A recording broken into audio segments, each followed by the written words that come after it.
Hello दोस्तों, आज के वीडियो में हम लोग वाटर लेवल सेंसिंग के बारे में बात करेंगे कि कैसे जल का जो स्तर होता है उसको हम लोग माप सकते हैं। एंड इसको मापने के लिए हम लोग हर एक पॉसिबल तरीका अपनाएंगे। तो चलिए दोस्तों, वीडियो को शुरू करते हैं कि कैसे कैसे हम लोग इसको माप सकते हैं वाटर लेवल को।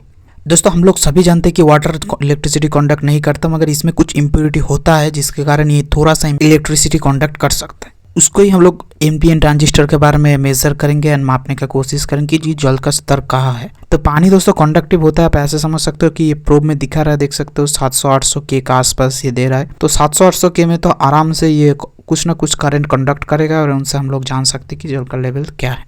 इसके लिए तो दोस्तों हम लोग एनपीएन ट्रांजिस्टर को यूज़ करके एक सिंपल से सर्किट बनाएंगे, जो कि ये है दोस्तों। ये ग्राउंड के साइड में यहाँ पर एनपीएन ट्रांजिस्टर कनेक्ट होगा। ख्याल रखना है ग्राउंड के साइड में ही होना चाहिए। एंड एक एलईडी एंड ये वाटर में जाएगा, क्योंकि इसमें पॉजिटिव देना है तो वाटर में 2 वायर जाएगा, एक positive wire and negative wire. Voltage कुछ भी हो सकता है।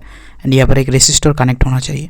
तो दोस्तों ये है सिंपल सा सर्किट, जहाँ पर मैंने 5 वोल्ट दिया। जहाँ पर आप देख सकते हो मैं यहाँ पर अगर टच करता हूँ तो ये थोड़ा सा जलता है। तो मैं एक तो ये बेस से एंड एक पॉजिटिव से वायर लूँगा, जो कि वाटर को सेंस करेगा पॉजिटिव से एंड बेस से। दोस्तों इस स्टेज में अगर हम लोग टच करते हैं तो भी एलईडी थोड़ा सा जल रहा है। एंड अगर मैं यहाँ पर इसको पानी में इंसर्ट करता हूँ तो हाई ग्लो में ये जल रहा है, आप देख सकते हो। तो ये तो ठीक ठाक है, ये तो काम कर रहा है। मगर यहाँ पर एक थोड़ा सा दिक्कत है दोस्तों। यहाँ पर ये जो बेस है ये फ्लोटिंग है, मतलब कोई बार भी कनेक्ट नहीं है। तो इसका नुकसान ये है कि ये ऑटोमेटिक डिटेक्ट कर सकता है कि पानी का लेवल है, मतलब ये ऑटोमेटिक इसको ऑन कर सकता है। जैसे अगर मैं ये 2 वायर को टच करता हूँ ये तो जलता है, जो कि होना चाहिए। अगर मैं बस बेस को ही पकड़ रखता हूँ तो भी ये जल जाता है। ये थोड़ा सा दिक्कत वाला है। तो इसके लिए एक हाई वैल्यू का रेसिस्टेंस जो कि 1 मेगा ओम का है, इसको मैं अगर ग्राउंड के साथ दे देता हूँ तो ये थोड़ा सा पुल डाउन करके रखता है। तो ये होना नहीं चाहिए कि टच से ही काम करे।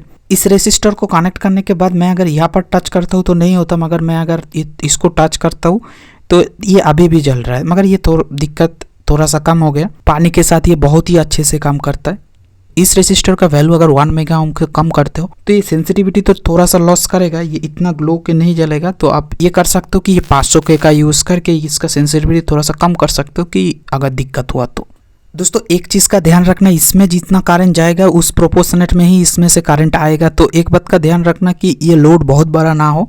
अगर इसमें बहुत बड़ा लोड लेना है तो और एक ट्रांजिस्टर कनेक्ट करके उसमें ले, क्योंकि एलईडी है इसलिए ये जल रहा है। अगर एलईडी भर के रिले होता तो ये काम नहीं करता, क्योंकि इसमें बहुत ज़्यादा करंट चाहिए, जो कि वाटर से करंट इतना कंडक्ट नहीं होता। तो ये डिजाइन को मैं अगर थोड़ा सा इंप्रूव कर दूँ, 2 कनेक्ट कर दूँ एंड उसके बाद 3 वायर ले लूँ, जहाँ पर एक पॉजिटिव और 2 इनपुट के लिए। एंड अगर इसको इस तरह से कॉन्फ़िगर कर दूँ जहाँ पर आई एंड में होगा पॉजिटिव एंड एक सेंसर, उसके बाद ये।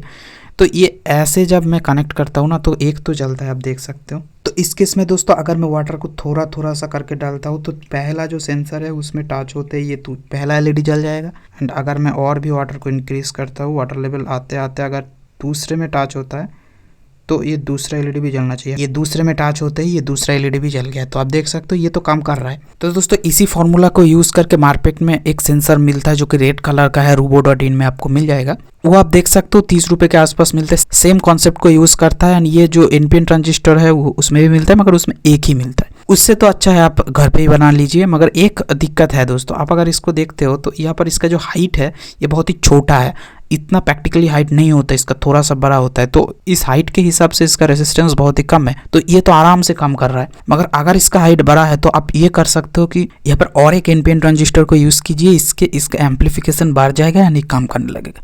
मगर तब भी दिक्कत है कि आप कितना एम्पलीफाई करेंगे, तो उसमें सेंसिटिविटी ज़्यादा इंक्रीज हो जाएगा एंड प्रॉब्लम आएगा। इसीलिए दोस्तों आगे मैं बताने वाला हूँ कि यहाँ पर लोग क्या गलती करते हैं जिसके लिए ये ज़्यादा अच्छे से काम नहीं करता। यहाँ पर एक सेंस करेगा, यहाँ पर एक सेंस करेगा। पॉजिटिव से जितना ज़्यादा ऊपर जाएगा उतना ही रेसिस्टेंस बढ़ेगा। वाटर के अंदर की बात कर रहा हूँ मैं।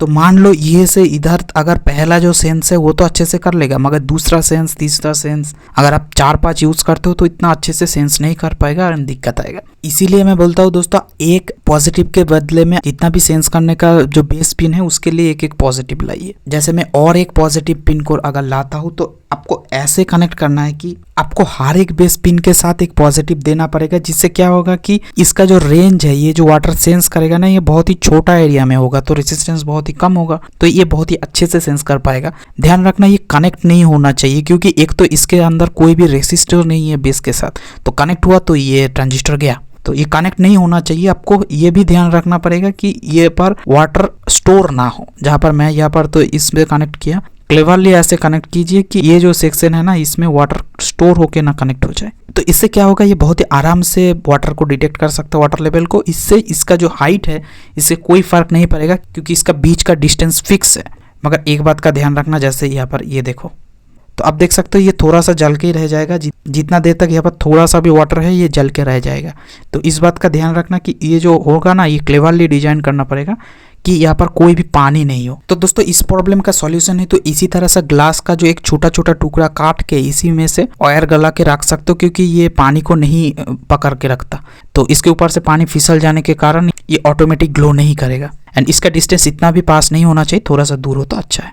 एंड दोस्तों लोग जो थोड़ा सा गलती करते हैं वो ये है कि ये जो बेस का पिन है ना इसको बहुत ज़्यादा लंबा कर देता है। इससे प्रॉब्लम ये होता है कि आसपास जो भी एसी रेगुलर करंट है जो कि 50 हर्ट्ज में मिलता है, ये वायर एंटेना की तरह बिहेव करता है, वो एसी सिग्नल को पकड़ लेता है एंड इस बेस को एक्टिवेट कर देता है। तो इससे फेक सिग्नल मिल सकता है। तो दोस्तों उसके बाद भी अगर दिक्कत होता है तो मैं तो रिकमेंड करूंगा आप ऑप-एम्प को यूज़ कीजिए। ऑप-एम्प का फ़ायदा ये है दोस्तों कि ये इनपुट में बहुत ज़्यादा करंट नहीं लेता है, आउटपुट में ये हाई या फिर लो देता है। जहाँ पर ये ट्रांजिस्टर इनपुट करंट के हिसाब से काम करता है मगर यहाँ पर इनपुट करंट नहीं लेता, तो इसको आप यूज़ कर सकते हो। ऑप-एम्प को दोस्तों आप ऐसे यूज कर सकते हो, ये तो ऑप-एम्प का सिंबल है, जो नेगेटिव वाला है ना उसको ग्राउंड के साथ कनेक्ट कर देना एंड पॉजिटिव वाला को आप भेज देना वाटर सेंस करने के लिए। इसमें आपको ये फायदा मिल जाता है कि ये नेगेटिव वाला का वोल्टेज चेंज करके मतलब ग्राउंड से थोड़ा सा ऊपर रख के आप वाटर का सेंसिटिविटी मैनेज कर सकते हो कि बैकग्राउंड नॉइस कितना कम हो कितना ज्यादा हो। बैकग्राउंड नॉइस के हिसाब से इसको एडजस्ट कर सकते हो। थोड़ा सा कॉस्टली होगा मगर उतना भी कॉस्टली नहीं पड़ेगा। आप ये LM358 को यूज़ कर सकते हो। इसके साथ साथ दोस्तों मैं अदर्स ऑप्शन के बारे में भी बता देता हूँ। एक आईसी आता है ULN2803 करके। अगर आप बहुत ज़्यादा लेवल में वाटर को सेंस करना चाहते हो तो आप ये आईसी को यूज़ कर सकते हो। ये rubo.in में 60 रुपीज़ के आसपास मिल जाता है। बहुत ज़्यादा ट्रांजिस्टर एक साथ ये दे देता है आईसी के फॉर्मेट में। इसका ब्लॉक डायग्राम में आप देख सकते हो, इस तरह से इनपुट होगा, इस तरह से आउटपुट होगा। ये नॉर्मली काम करता है। जो नॉर्मल ट्रांजिस्टर को आप यूज़ करते हो सेम तरीके से आप इसको यूज़ कर सकते हो। दोस्तों इस सब के बाद भी मैं बोलूँगा कि अगर आपका प्रोजेक्ट बड़ा है, अगर आप वाटर सेंस करना चाहते हो बड़े टैंक में, तो मैं तो रिकमेंड करूँगा इसको यूज़ ना कीजिए, क्योंकि आप कितना भी कर लो ये वाटर के साथ टच होके रहता है। तो आप देख सकते हो यहाँ पर ऑक्सीडेशन हो जाएगा एंड ये दिन प्रतिदिन तो कंडक्टिविटी लूज करते रहेगा, क्योंकि यहाँ पर इलेक्ट्रोलिसिस होगा करंट कंडक्ट होने की वजह से। एंड वाटर में बहुत सारा एलिमेंट होता है, यहाँ पर जमा हो जाएगा एंड ये इसको डैमेज कर सकता है। एंड मैं रिकमेंड करूँगा जो आप ऐसा कुछ मेथड यूज़ कीजिए कि पानी के साथ टच ही ना हो तो अच्छा है। जैसे कुछ मेथड है, जैसे आप ये इसको यूज़ कर सकते हो कि ये ग्रेविटी को इस्तेमाल करके इस वाटर को सेंस करेगा, मगर इसमें एक ही लेवल आप सेंस कर सकते हो। इसके अलावा दोस्तों बहुत अच्छा चीज़ है, अगर आप माइक्रो कंट्रोलर यूज़ करते हो तो अल्ट्रासोनिक को यूज़ कर सकते हो। नॉर्मल वाला अल्ट्रासोनिक नहीं, वाटर चला जाएगा तो ये खराब हो जाएगा। वाटर प्रूफ अल्ट्रासोनिक आता है, कम दाम में आता है, उसको आप यूज़ कर सकते हो। छोटा प्रोजेक्ट में ये काम नहीं करता है। इसके अलावा दोस्तों कॉन्टैक्टलेस कैपेसिटिव सेंसर आता है, वो थोड़ा सा कॉस्टली भी आता है, वो मेटल टैंक में काम नहीं करेगा। उसके बाद भी दोस्तों अगर आप इसको यूज़ करना ही चाहते हो तो आप ऐसा कीजिए कि इसका जो वायर है, तो आप जो वाइंडिंग का वायर आता है कॉपर का जो कि ट्रांसफार्मर में होता है, तो उसको आप यूज़ कीजिए। एंड उसका टिप में दोस्तों जो एल्यूमिनियम का सिंगल गेज वायर है ना, इसका जो टिप है इसको यूज़ कीजिए, क्योंकि एल्यूमिनियम वाटर के साथ रिएक्ट करके ऑक्साइड तो होता है मगर ये ऑक्साइड उतना ज़्यादा इफेक्टिव नहीं होता, मतलब इसके ऑक्सीडेशन होने के बाद भी करंट को कंडक्ट कर सकता है। तो आप एल्यूमिनियम यूज़ कीजिए इसका टिप में। एंड इसी में अगर कुछ टॉपिक छूट गया, अगर कुछ और दिक्कत है आपको, वो भी आप कमेंट कीजिए। एंड मिलते हैं दोस्तों नेक्स्ट वीडियो में, तब तक के लिए जय हिंद। एंड कमेंट जरूर करना अगर कुछ भी और सजेशन है तो।